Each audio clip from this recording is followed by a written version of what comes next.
کہ سب سے پہلی چیز جو ریاست مدینہ میں تھی کہ ریاست کا اعلیٰ عسکری جو عہدہ ہے وہ رسول اللہ صلی اللہ علیہ وآلہ وسلم خاتم النبیین کے پاس ہے. یعنی آپ سپہ سالار اعظم تھے بنیادی. آپ نے سب سے پہلے جو مسجد نبوی ہے اس کو اپنا سیکریٹریٹ بھی بنایا, اس کو اپنا GHQ بھی بنایا. بالکل یہ ایک چیز ذہن میں رکھیے گا.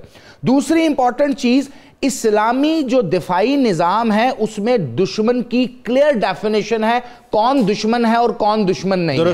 اس کا مطلب یہ ہے کہ آپ کسی طرح سے بھی دشمن کے ساتھ ملے ہیں, اس کی معاونت کر رہے ہیں, تو اسلامی دفاعی نظام میں آپ کو کانسپائرنٹ سمجھا جائے گا, آپ اس کانسپریسی کے مرتکب ہوں گے, آپ سازشی اور غدار ڈکلیئر ہوں گے. نمبر 3, چونکہ دفاعی نظام جب ایکسٹرنل سیکیورٹی کی بات آتی ہے, بارڈر کی بات آتی ہے, تو پھر اس دفاع کے نظام میں ہر خاص و عام کو کسی نہ کسی حیثیت میں شامل ہونا ہے.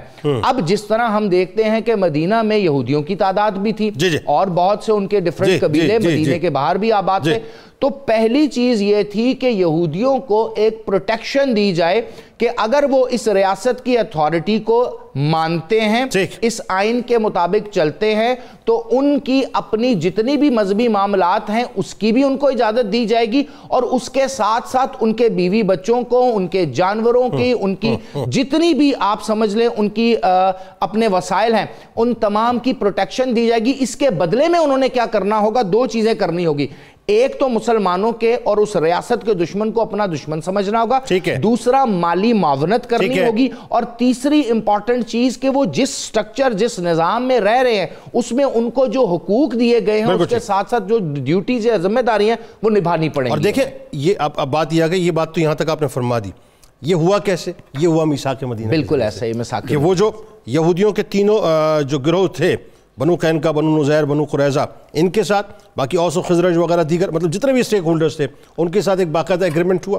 ان کو سیاسی, معاشی, معاشرتی, مذہبی آزادی مکمل طور پہ دی گئی, ان کو شامل کیا گیا, اور ساتھ ساتھ ان کو دفاع کے معاملے میں جو ہے وہ ایک اسٹیک ہولڈر کے طور پہ ساتھ ساتھ رکھ دیا گیا. تو یہاں چیپٹر سرکار علیہ السلام نے اس اعتبار سے کلوز کر دیا کہ دفاع کا اسٹرکچر مضبوط کر دیا. اچھا, اب بات آتے ہیں کہ سوسائٹی کو سرکار علیہ السلام نے کیسے اس کی بنیاد رکھی, ایک بہترین معاشرتی نظام کو کیسے آپ نے ترتیب دیا. دیکھیں صاحب, اگین وہی بات ہے کہ ہماری پرابلم کیا ہے کہ وہ اپنا ہے نا کہ اپنے پرچم کا کہیں رنگ بھلا مت دینا. یہاں پرچم سے مراد میں اسلامی پرچم کی بات کر رہا ہوں. اپنے پرچم کا کہیں رنگ بھلا مت دینا, سرخ شولوں سے جو کھیلو گے تو جل جاؤ گے.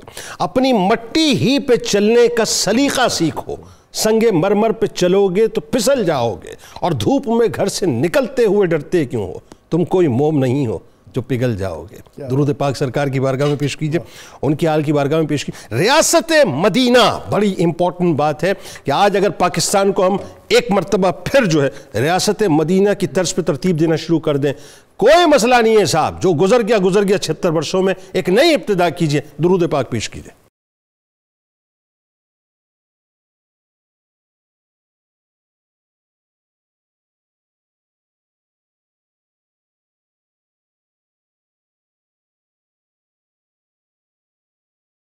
جناب والا, ایک بار پھر میں آپ کو خوش آمدید کہتا ہوں. انتہائی دل کو چھو لینے والا موضوع ہے آج یہ جو ریاست پاکستان کی ہم بات کرتے ہیں.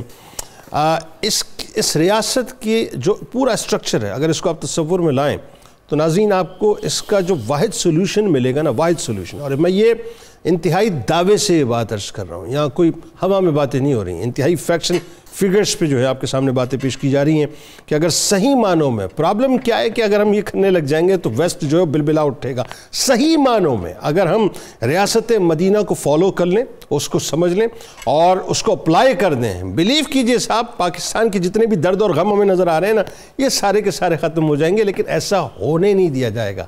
کون لوگ نہیں کرنے دیں گے؟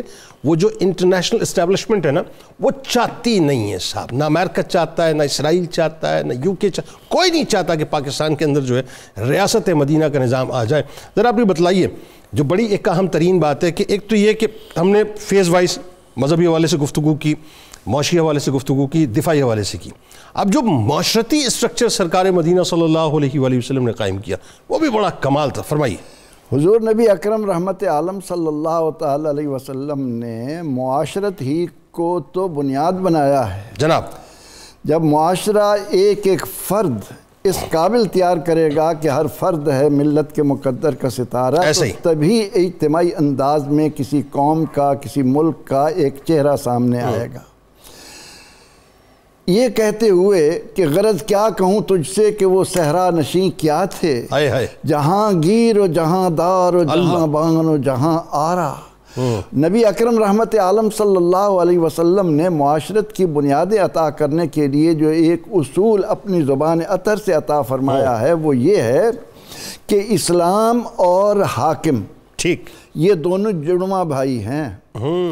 الاسلام والسلطان توامان جناب، اخوان یہ دونوں جڑواں بھائی ہیں جناب، اور ایک دوسرے سے اس طرح جڑے ہوئے ہیں کہ ان میں ایک کی خرابی دوسرے کی خرابی ہے اور وہ پورے ملک کی خرابی بنتی ہے. بالکل ٹھیک. اور آپ نے جو اسلام ہے اس کو بنیاد قرار دیا اور حاکم کو اس کا نگران قرار دیا. بالکل ٹھیک. اس حقیقت کو سامنے رکھ کر جب ہم یہ دیکھتے ہیں کہ حضور نبی اکرم رحمت عالم صلی اللہ علیہ وسلم نے جو معاشرت تیار کی وہ کیا تھی؟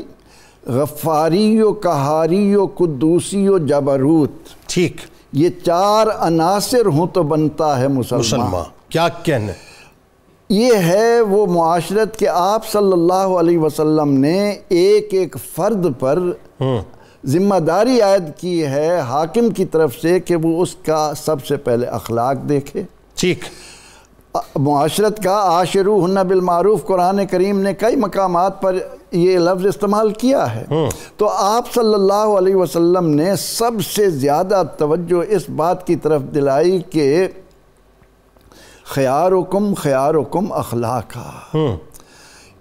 جب انفرادی اصلاح ہوگی ایک ایک کے اخلاق کو چیک کیا جائے گا تو پھر اس کے نتیجے میں نکھری ہوئی قوم سامنے آئے گی. لیکن جس علاقے میں جس ریاست میں حاکم کو اسلام کے نام سے چڑ ہو، جس معاشرے میں جو بنے اسلام کے نام پر اور رات دن اس طرح کا انداز اختیار کیا جائے کہ لوگوں کو اسلام سے دور کیسے کیا جائے، وہاں پر ہم وہ معاشرت تلاش کریں کہ نبی اکرم رحمت عالم صلی اللہ علیہ وسلم نے ایک ایسے معاشرے میں کہ جہاں ہر طرف حیوانیت ناچ رہی تھی، بالکل ایسا ہے، ہر طرف ظلمت تھی، آپ صلی اللہ علیہ وسلم نے وہاں محبت کے، باہمی اتحاد و یگانگت کے ایسے چراغ روشن کیے کہ ہم دیکھتے ہیں کہ اگر ایک 7 گھرہ محلہ ہے مدینہ منورہ میں اور اس میں ایک گھر میں سری آ جاتی ہے، وہ کہتا ہے کہ یہ نعمت میں اپنے تک محدود رکھوں، اپنے بھائی کو بالکل ساتوں جگہ جاتی ہے، پھر پلٹ کر وہ آتی ہے تو پھر وہ بھی وہ سمجھتا ہے کہ یہ اللہ نے میرے نصیب میں رکھا ہے، وہ پھر اس کو اکیلا نہیں لیتا، سب کو اس میں شامل کرتا ہے.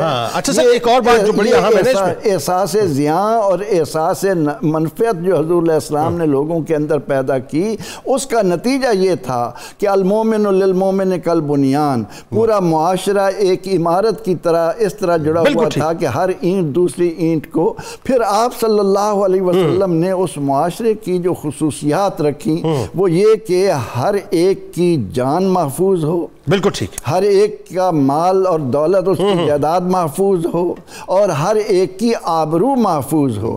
ان تینوں چیزوں کو اہمیت دے کر آپ صلی اللہ علیہ وسلم نے اس ریاست کا سٹرکچر اس انداز سے تیار کیا کہ ہر آدمی دوسرے کو اپنے اوپر ترجیح دینے والا. کیا قیامت تک کوئی ایسی مثال دے گا کہ ایک مہمان کو لایا جائے اور گھر میں اتنا ہو کہ خود کھائیں تو بچے بھوکے رہیں، بچے بھوکے ہوں تو خود بھوکے رہیں، اور وہ مہمان کی خاطر ایثار اس حد تک لے جائیں کہ اللہ رب العزت ان کی قرآن پاک میں تعریف کرے کہ یؤثرون علی انفسہم ولو کان بہم خصاصہ.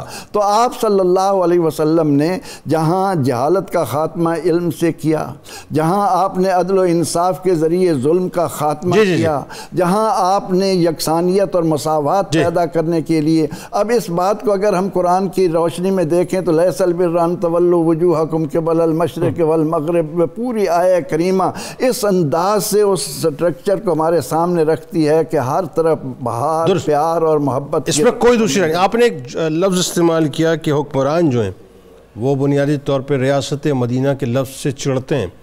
میں آپ سے عرض کروں کہ اس بات کو تو ظاہر آپ شامل کیجئے، لیکن اس سے بڑھ کر وہ اس لفظ سے خوف کھاتے ہیں، کیونکہ جو باہر بیٹھے ہوئے باسز ہیں نا وہ چاہتے ہی نہیں ہے صاحب کہ اس طرح کا کوئی ورڈ جو ہے وہ پاکستان کے اندر اب انڈکٹ کیا جائے. ایک بات. دوسری بات یہ ہے کہ معاشرتی سٹرکچر کی آپ بات کریں، آپ دیکھیں نا ہر انٹیٹی جو ہے وہ اپنی جگہ انتہائی تکریم کے ساتھ کھڑی ہوئی. عورتوں کو ان کا مقام ملا، مردوں کو ان کا مقام ملا، ہر ایک کو ان کا مقام ملا. تو معاشرتی سٹرکچر تو آپ نے اس طرح سے کھڑا کیا.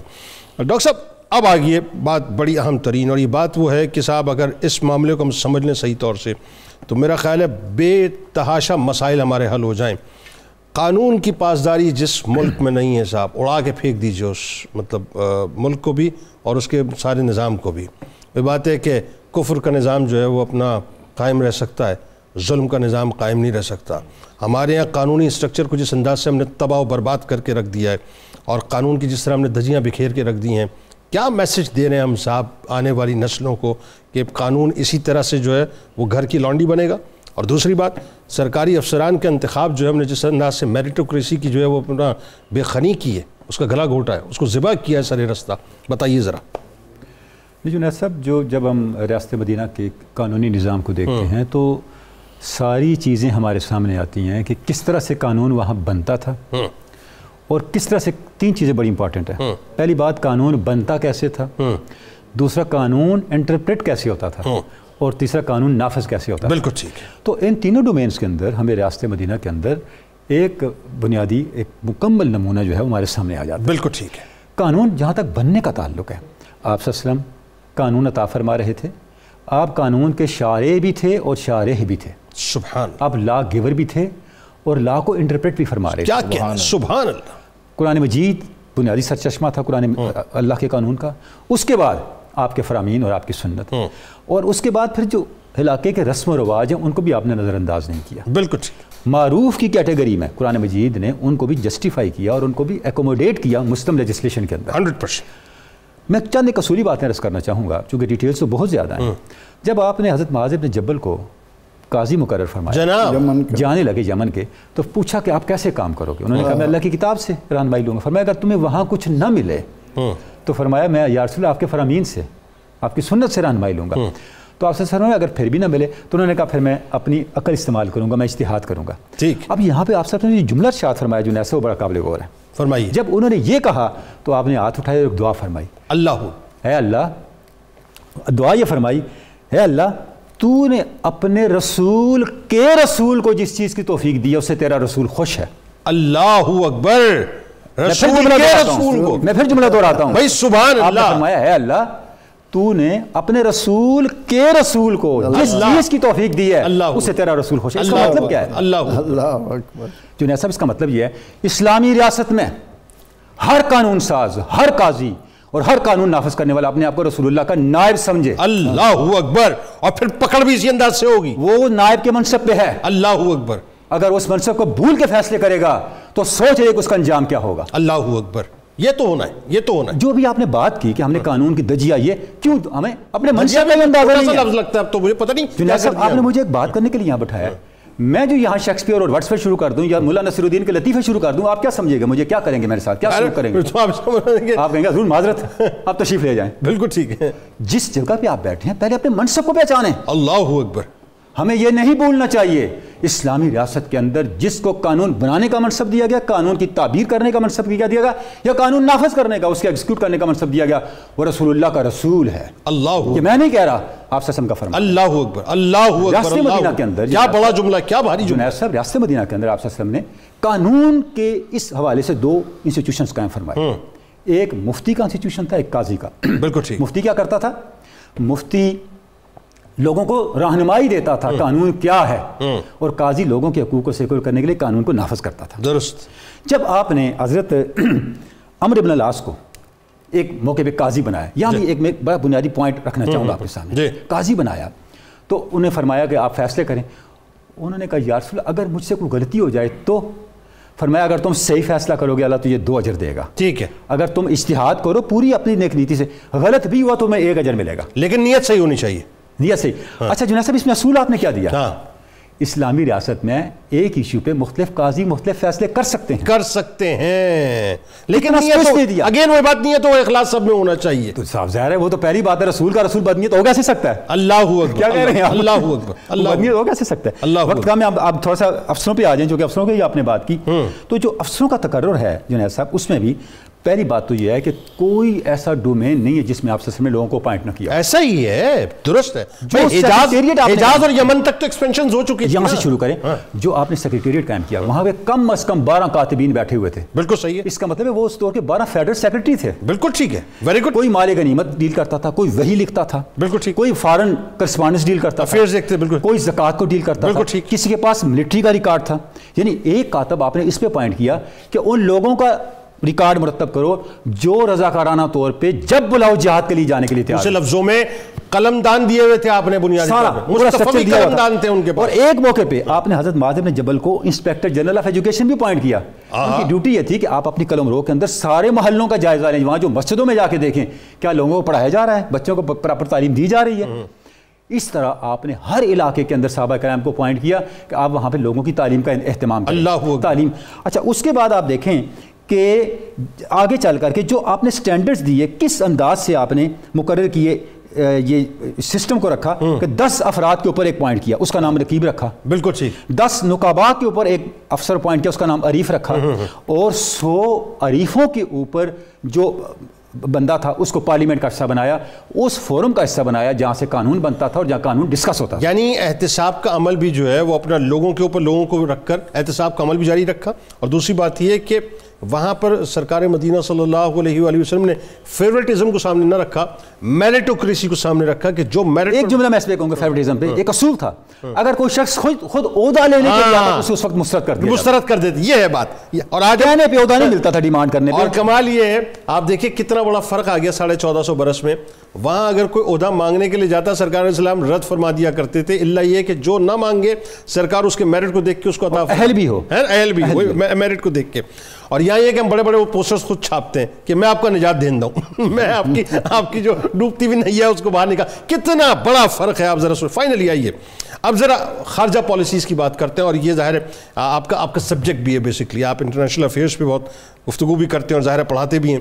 ذرا یہ بتائیے ڈاکٹر صاحب, خارجہ پالیسی میں ایک بڑی اہم ترین بات جسے میں سمجھتا ہوں کہ ہمیں اب سمجھ لینا چاہیے کہ جس انداز سے اب ہم اس لوئسٹ لیول پہ چلے گئے کہ جہاں پہ اب وہی بات ہے کہ صرف اشارہ ہوتا ہے اور ہم اس اشارے پہ اپنی پوری پالیسیز جو ہے اس کو پتہ نہیں 180 ڈگری اینگل پہ جو ہے وہ تبدیل کر دیا کرتے ہیں. یہ جو ڈو مور پہ سر جھکا کے یس باس ہمارے یہاں ہوتا ہے. سرکار مدینہ صلی اللہ علیہ وآلہ وسلم نے مدینہ پاک کی ریاست کی ابتدا میں ہی اور جیسے ہی گریجولی آپ آگے بڑھیں آپ نے اتنی باوقار خارجہ پالیسیز بنائی کہ آپ نے انٹرنیشنل افیئرز میں لوگوں کے ساتھ ایک نیکسس بھی بنایا, لیکن انتہائی وقار کے ساتھ. ذرا بتلائیے وہ کیا معاملہ تھا؟ جنید بھائی, سب سے پہلی چیز تو ہمیں یہ دیکھنی پڑے گی کہ جو بین الاقوامی تعلقات ہیں, خارجہ پالیسی یعنی international relation and foreign policy یا ڈپلومیسی سے ریلیٹڈ جتنا بھی علوم ہم تک پہنچا ہے, اس کے میں اگر 3 حصے بناؤں, 3 درجات ایولوشن میں دیکھوں, تو سب سے پہلے تو مجھے یہ گریک سٹی سٹیٹ میں ٹریٹی آف ڈیلفی سے نظر آتا ہے. اس کے بعد آپ اگر ایک لمبے عرصے کا گیپ دیکھیں تو وہ پھر فل کرتا ہے دین محمدی صلی اللہ علیہ وآلہ وسلم, شریعہ محمدی کے اندر اسلام میں ڈپلومیسی, فارن ریلیشنز اور اس کے ساتھ ساتھ انٹرنیشنل ریلیشن کا ایک پراپر سیکشن بھی بنایا جاتا ہے جس سے پھر یہ امور کو ایگزیکیوٹ کیا جاتا ہے. ہمارا معاملہ یا ہمارا مسئلہ یہ ہے کہ ہم جو لیٹر ہسٹری کے اندر ابھی ریسنٹ پاسٹ کے اندر پچھلے 200-250 سالوں کے اندر ویسٹ کے اندر, امریکہ کے اندر, یورپ کے اندر ڈیولپمنٹ فارن افیئر میں اور انٹرنیشنل ریلیشن میں ہوئی ہے, اسی کو دیکھتے ہیں. حالانکہ ہم یہ جانتے ہیں کہ اسلام وہ واحد دین ہے, وہ واحد جو بین الاقوامی تعلقات اور ریاستی نظام کے اوپر بحث کرتا ہے, عمل لے کر کے آتا ہے, کہ جس نے ویسٹ سے 200 سال پہلے